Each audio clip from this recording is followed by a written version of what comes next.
Factory job for high school graduates are the bottom of the line. At this reception full of elites, there's no way there's a seat for poor people like you. Honestly, I'd rather cut ties with you. Sarah and Brian arrogantly looked down on us as a couple. Their belief that high school graduates can't earn a decent living prompted Alex, usually so calm, to speak up. Well then, let's agree to remain strangers for life. But let me share the truth with you. Sarah and Brian, upon learning the truth about us, their faces turned pale, their eyes widened, and their expressions stiffened in shock. I'm Samantha Johnson, 33 years old. I got married to my husband Alex 5 years ago. We met through a lunch sale. I'm good at cooking. After graduating from high school, I attended culinary school, worked in the restaurant industry for a few years, and then started a food truck selling lunchboxes with my friend.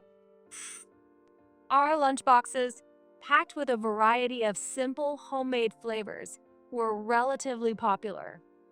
When we parked near office areas or industrial zones, we often had long lines.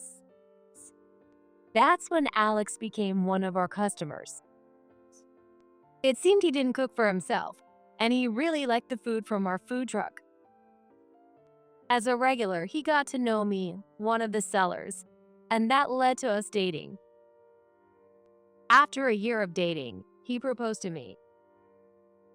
When I brought him to my parents' house to introduce him as my partner, they were absolutely thrilled. That's because Alex is polite and has a kind, approachable demeanor. Perhaps his gentle personality is connected to his upbringing. Well, Samantha, you're lucky to marry someone as outstanding as Alex. My dad said this with a smile as he looked at us. At that moment, there was a commotion near the front door. I'm home. Mom, are you here? Walking into the living room was my older sister, Sarah, who is 2 years older than me. The moment Sarah saw Alex, she didn't even bother to say hello and only asked Mom for what she needed. Oh, is there a guest? Anyway, Mom, do you know where my passport is? Seeing this, Dad spoke up to reprimand her. Hey, Sarah, at least say hello to our guest. This is Alex, Samantha's partner. Samantha's getting married. Congrats. So, Alex, what do you do for work? As Alex tried to introduce himself again, he said, Nice to meet you, Sarah. I'm Alex. I'm engaged to Samantha. I work at a factory. Before he could finish, Sarah interrupted. Wait, he works in a factory? So he's poor, right? Samantha, you're marrying someone like that? Without hearing the rest of Alex's explanation, Sarah spoke condescendingly. What's your highest level of education? I graduated high school. When Alex answered politely, Sarah said, High school? I think this is my first time meeting someone like that. If it were me, I'd choose an elite from a prestigious university for a husband. Well, I guess that suits plain old Samantha. Alex didn't show much surprise, nor did he lose his composure. He's a remarkably calm person. However, Dad didn't like Sarah's attitude and scolded her. Can't you at least greet him properly? Alex is a fine man. But Sarah didn't change her demeanor. Anyway, Mom, where's my passport? Sarah, are you going somewhere? Another overseas trip? Yeah, I am. My temp job contract ended yesterday, so I figured I'd use the money I saved up and take a big trip. So I'm heading abroad. Yes, Sarah was the type to act on impulse and had a flair for flashy things. Today, she's wearing a brightly colored dress and heavy makeup. She chose temporary jobs specifically to have the flexibility to move around whenever she wanted. Once she earned enough money, she would spend it on expensive designer items or travel, living life the way she wanted. To someone like Sarah, who simply graduated high school, attended trade school, and started working, must seem like an ordinary, unremarkable person. She's always looked down on me for it. And this time, she didn't just belittle me, but also looked down on Alex, my partner, simply because he works at a factory. However, Alex didn't get angry at Sarah at all. A year later, we successfully held our wedding. I decided to quit the food truck business after getting married and dedicate myself to supporting Alex. The wedding day was blessed with beautiful weather, and we were delighted to be surrounded by my family, friends, and well-wishers. However, Sarah was nowhere to be seen. It turned out she had gone on another overseas trip. Of course, we had informed her of my wedding date in advance, and since she's family, we naturally thought she'd attend. But Sarah had secretly left for an overseas trip without telling anyone. When asked later about her reasons, Sarah reportedly said, Well, it's a wedding with a factory worker, right? Weddings are supposed to be a great place for single women to meet people. But at your wedding, there'd only be poor folks, right? There's no chance of meeting a decent guy, and spending money on a gift would be such a waste. So I figured it'd be better to go abroad and find a handsome man. In other words, she decided to go abroad because she couldn't look for her ideal partner at the wedding and didn't want to spend money on a gift, thinking she might have a better chance of meeting a handsome man overseas. Whenever acquaintances or friends asked about Sarah's absence, I struggled to answer and ended up saying she was unwell. Everyone was kind and offered their sympathy.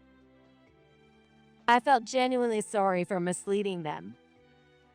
But I told Alex the truth. Even then, Alex didn't get upset. Well, he likely understood Sarah's free-spirited nature from their first meeting. After that, Sarah went off the radar for a while. She did get in touch occasionally, so we weren't overly worried. But her carefree lifestyle likely made her forget basic courtesies during significant moments. 3 years into our marriage, Sarah suddenly returned home and announced she was getting married. For our parents, who had started worrying about her future, it was welcome news. Her partner was coming to meet the family, so I was also at our parents' house that day. The man who arrived was the same age as Sarah and wore a well-tailored suit. He had wavy, permed hair and glasses, giving him a unique appearance. While my parents stepped out for a moment, the man introduced himself briefly to me. You must be Sarah's sister, Samantha, right? Nice to meet you. I'm Brian. I graduated from college and work in sales for a food company. As soon as Brian introduced himself, Sarah jumped in eagerly. Did you hear that?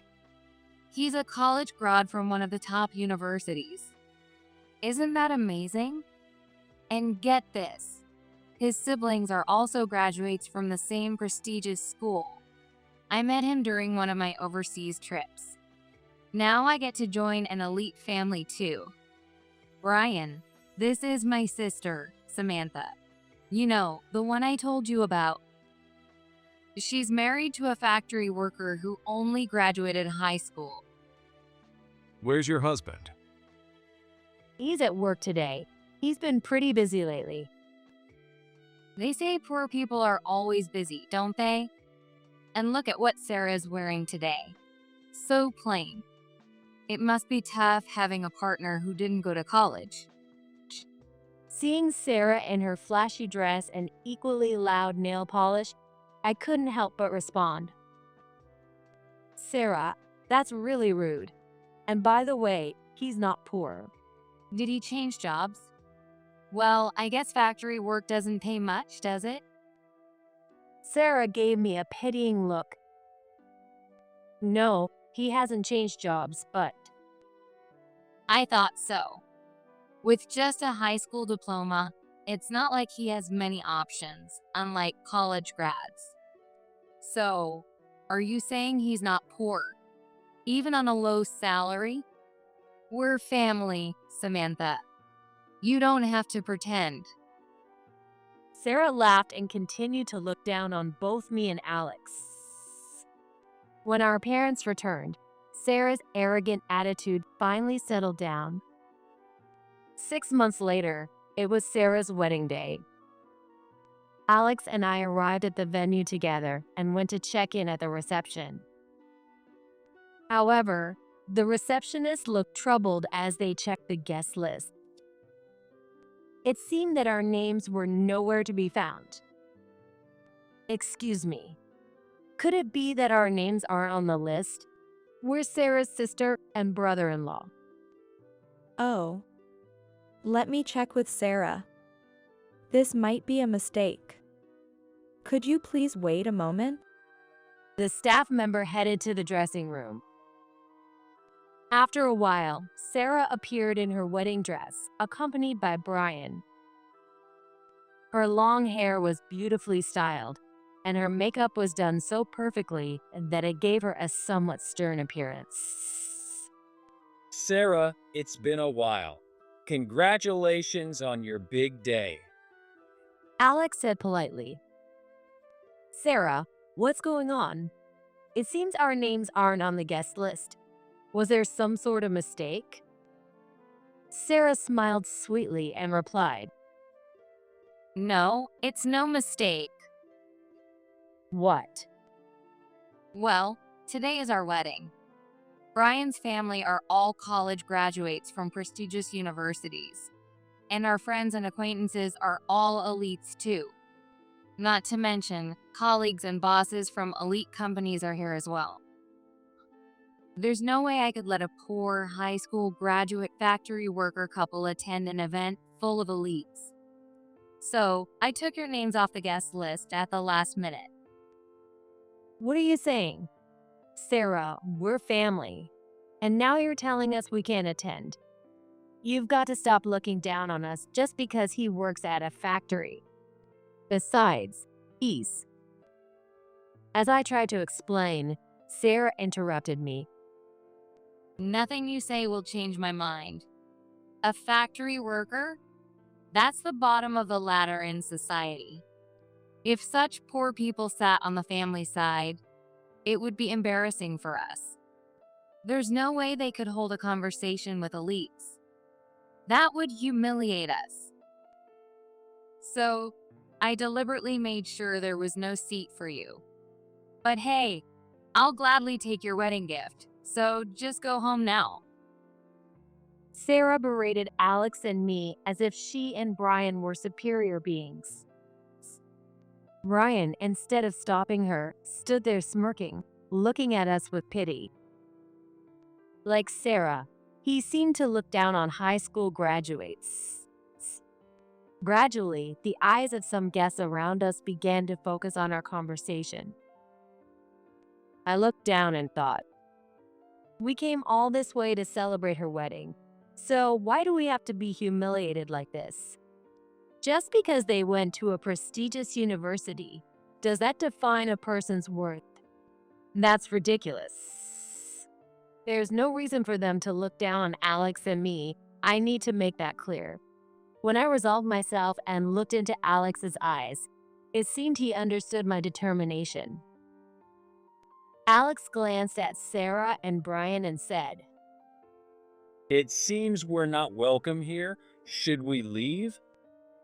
Yes. After being treated like this, I don't think we can maintain any family relationship. That's right. So, are we agreeing to be strangers from now on? Absolutely. It might be better not to have poor people like you in the family anyway. Who knows when you might ask us for money? They continued to insult us without hesitation. Just then, my dad came rushing over after learning about our exchange. What on earth are you all doing here? Everyone is watching. Dad, I was just cutting ties with this poor Samantha and Alex. Now our family won't have the embarrassment of a high school graduate anymore. Isn't that great, Dad? Sarah spoke with a smug expression. At that, my dad, trembling with rage and his face bright red, shouted, You fools. What do you think you're doing? Do you even know who Alex is? What? He's the president of Johnson Foods Corporation. The president? Alex? But he said he works at a factory. It was as if question marks were floating above Sarah and Brian's heads. Even Brian, a graduate of a prestigious university, seemed unable to grasp the situation, standing there with his mouth agape. Yes, it's true that my workplace is a factory. There's a separate office building for administrative staff, but I go to the site every day to ensure I can perform quality checks at any time. What? Yes, Alex is actually the president of a food company. Even I didn't realize he was the president before we got married. He always interacted casually with both employees and suppliers, never giving off an air of superiority.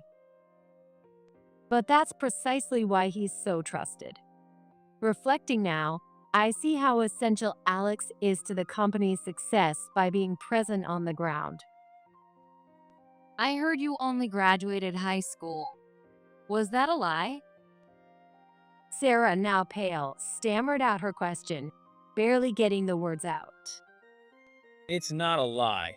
My highest level of education really is high school. I did attend college, but in my third year, my dad, who was the previous president, passed away due to illness. My mom took over as president, but I felt the need to learn the business quickly.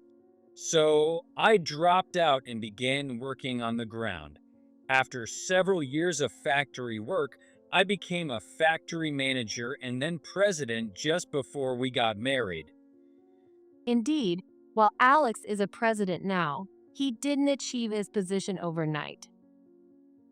He spent years working his way up from the bottom. That's why he knows the operations inside and out and has earned the trust of his employees. And it's also why, having worked as a professional since he was young and risen to leadership, he's able to show such generosity and understanding to others. So, Samantha and Alex aren't actually poor, even though you've always dressed so plainly? Sarah still seemed intent on labeling us as poor. Sarah, it's not right to judge people based on their appearance or education. When I said this, Sarah couldn't come up with a retort. Then Brian, who had been silent by Sarah's side, suddenly spoke up as if something had occurred to him. Wait a minute. Johnson Foods. Isn't that the parent company of the one I work for? As he said this, his face turned pale. His white tuxedo and now ghostly pale face made him look almost like a ghost. Sarah began to panic as well. Wait, hold on. Didn't we invite a lot of your bosses from your company to the wedding today? Just then, a man approached us. Hi, isn't this Alex? As he spoke, a man approached us. He was in his 50s, wearing a well-tailored suit and exuding an air of sophistication. It appeared he was Brian's boss, Steve. Alex, what brings you here today? I came to attend Sarah's wedding, but I was told there were no seats available for a high school graduate who works at a factory. So I thought I'd just offer my congratulations and leave. I see. That's unfortunate. You know, Brian insisted that I attend today, but in fact, I'm also a high school graduate. Upon hearing this, Brian's face lost even more color, if that was possible. It seems I should leave as well. You see, our company wouldn't exist without the employees working in the factories. Factory workers are essentially the engine of the business. To think we had someone who would insult them among our employees. With that, Steve turned his back on Sarah and Brian. Seeing this, other employees from Brian's company began hurriedly gathering their things to leave. In the face of this unexpected turn of events, Sarah cried out. Wait, everyone. Don't go. At least leave your wedding gifts. Well, Sarah, congratulations on your wedding. We'll be leaving now. And so, Alex and I decided not to stay for the ceremony and left. As for how Sarah and Brian's wedding turned out, the reception was reportedly a somber affair, resembling a funeral more than a celebration. Brian was reassigned from his prestigious sales role to a support position working under factory staff. Apparently, the move hurt his pride as a prestigious university graduate, and he quit shortly after the transfer. He likely intended to leverage his academic background to find a new job. However, many of Brian's prestigious university acquaintances attended the reception, and his rude behavior became widely shared as a joke. As a result, not only did he fail to secure a new job, but he also ended up becoming a recluse at home. Sarah's life, which had depended on Brian's income as a high-achieving college graduate, took a dramatic turn. The couple had purchased a luxury condo with a mortgage for their newlywed life and furnished it with brand-name items, all on credit. With both of them now jobless, they couldn't possibly keep up with the loan payments. Brian's family, who had been described as elites, also distanced themselves from the couple after the humiliation they faced at the wedding, leaving them with no support. As a result, they had to sell their luxury condo at a low price, leaving them with a significant amount of unpaid mortgage debt, and now they live in a cheap apartment. Sarah sought financial help from her parents, but they hadn't forgiven her for her disrespectful behavior toward Alex and me, and they refused outright. From the peak of happiness, Sarah and Brian had fallen into the depths of despair. Sarah had to take over providing for their household in place of reclusive Brian, and now seems to be working hard labor at a small factory near their apartment. When I visited her once flashy makeup was nowhere to be seen. She seemed to lack the energy for it. It was pitiful to see her being scolded by what appeared to be a senior colleague at the factory. A year later, Alex and I welcomed a beautiful baby boy. My parents were thrilled about the birth of their first grandchild. Alex, as busy as ever managing his duties as the president while working at the factory, made time to take care of the baby whenever possible. Though he never mentioned being particularly fond of children, it was clear he was becoming a very hands-on dad. There was another significant change in our lives besides the arrival of our son. The products manufactured at Alex's food factory had gained popularity overseas for their quality and flavor. prompting the company's expansion into the international market. Now, our family has relocated to Singapore. Alex was so dedicated to quality control that he visited the factory every day. With it being the company's first overseas expansion, Alex wanted to personally ensure everything was in order, so he traveled to the site himself. The person entrusted with managing this first overseas factory was a senior employee with over 30 years of service. In fact, he also started his career as a high school graduate, working his way up in the factory. Alex has great trust in this factory manager, and soon our family planned to return to the US. The reason? I'm expecting another baby. Life is long, and there are sure to be many challenges ahead. But I refuse to let myself be consumed by trivial matters like academic backgrounds or social status. As long as I have Alex, our children, and our loving family, I know we can overcome anything together.